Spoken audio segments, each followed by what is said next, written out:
है गाइज, आप सभी का स्वागत है विकास मैथ्स में।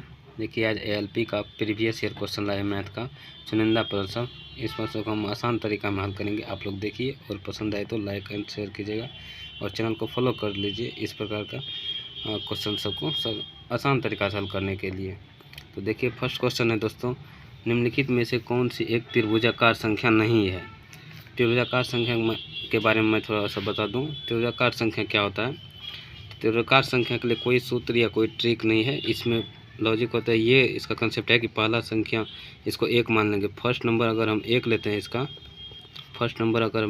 हैं, तो अगला त्रिभुजाकार संख्या पाने के लिए इसमें इसका कंटिन्यूस यानी नेचुरल नंबर जो होता है कंटिन्यूस अगला संख्या जोड़ते जाएंगे। तो सेकेंड नंबर क्या हो जाएगा, सेकेंड नंबर त्रिभुजाकार संख्या ये हो जाएगा कि एक में 2 जोड़ देंगे तो मिल जाएगा 3। पहला संख्या 1, दूसरा संख्या 3। इसी प्रकार थर्ड नंबर मिल जाएगा। ऐसे कैसे, तो इसका अगला संख्या जोड़ते जाए, इसमें ऐड कर देंगे। 2 के बाद 3 जोड़ लेंगे, यहाँ 2 जोड़े, यहाँ 3 जोड़ेंगे तो 3 2 5 1 6। इसी प्रकार आगे जोड़ते जाएंगे तो फोर्थ नंबर कौन बन जाएगा, फोर्थ नंबर त्रिभुजाकार 1 + 2 + 3 प्लस यहाँ अगला 4 जोड़ देंगे तो यहाँ तो सारे संख्या को ऐड करके 1 2 3 3 6 4 10। तो ये देखिए पहला संख्या त्रिभुजाकार संख्या 1, दूसरा 3, तीसरा 6, चौथा 10, यही त्रिभुजाकार संख्या है दोस्तों। इसी प्रकार आगे जोड़ते जाएंगे, अगला त्रिभुजाकार संख्या मिलते जाएगा। तो इसमें से देखिए क्वेश्चन में कह रहा है कि इसमें कौन सी त्रिभुजाकार संख्या नहीं है। तो देखिए इसमें 3 त्रिभुजाकार संख्या है। आगे अगर 15 भी ऑप्शन है तो उसके आसपास हम आगे जोड़ लेंगे। फिफ्थ नंबर अगर पता करना चाहेंगे तो इसमें क्या जोड़ना पड़ेगा, 1 2 3 4, इसमें 5 जोड़ना पड़े तो 10 है अगला संख्या, 10 + 5 15 हो जाएगा। यानी 15 भी त्रिभुजाकार संख्या है और 10 भी है। तो इसमें कौन सी नहीं है, तो 5 एक त्रिभुजाकार संख्या नहीं है। तो इस प्रकार हमारा आंसर कौन हो जाएगा, ऑप्शन नंबर डी त्रिभुजाकार। बेसिक विधि है कि इसका भाग करके हम दशमलव में ला के छोटा बड़ा पता करें या बराबर। तो अब हम आसान से बताते हैं कि इसको क्या करिए आप लोग कि क्रॉस गुना कर लीजिए और जिसके सामने जो संख्या होगा उसमें बड़ा छोटा तुलना कर लेंगे या बराबर का। तो इसको गुना कर लेंगे तो कितना हो जाएगा, 12 9 जा 108 और ये 12 2 जा 24 और 10 जोड़ेंगे तो 24 और 10 जोड़ेंगे तो ये हो जाएगा कितना, 34। तो 348 ये संख्या हो जाएगा। इसको गुना करेंगे तो 6 3 18, 6 5 30, 1 31, ये भी 318 हो गया।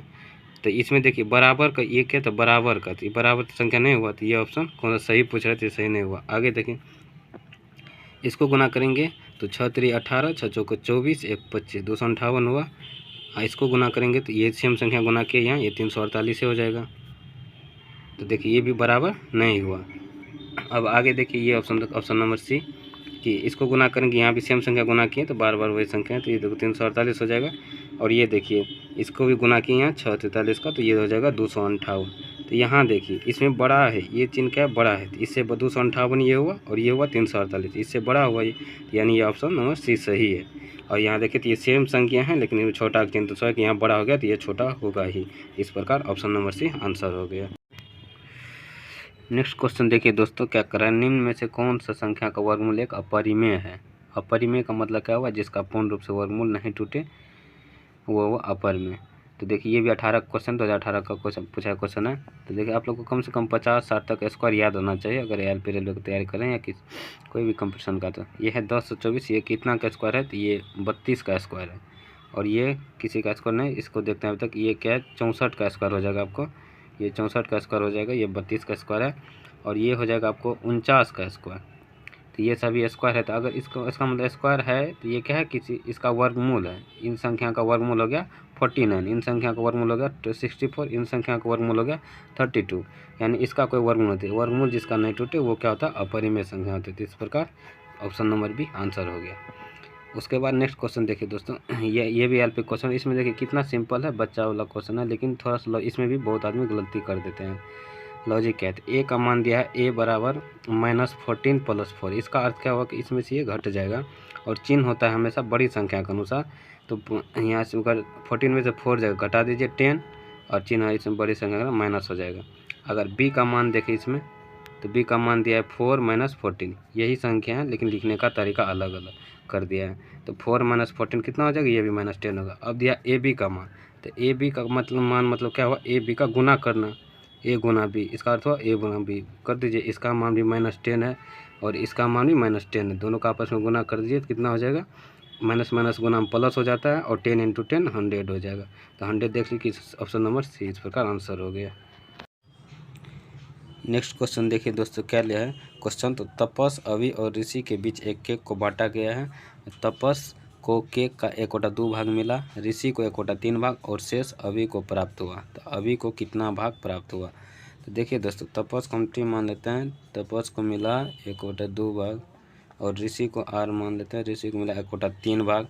तो शेष अभी को कितना मिला। तो हम क्या करते हैं, शेष पता करने के लिए टोटल को पता नहीं चाहिए, टोटल नहीं कुछ दिया है तो हम क्या मान लेते हैं, टोटल को 1 मान लेंगे।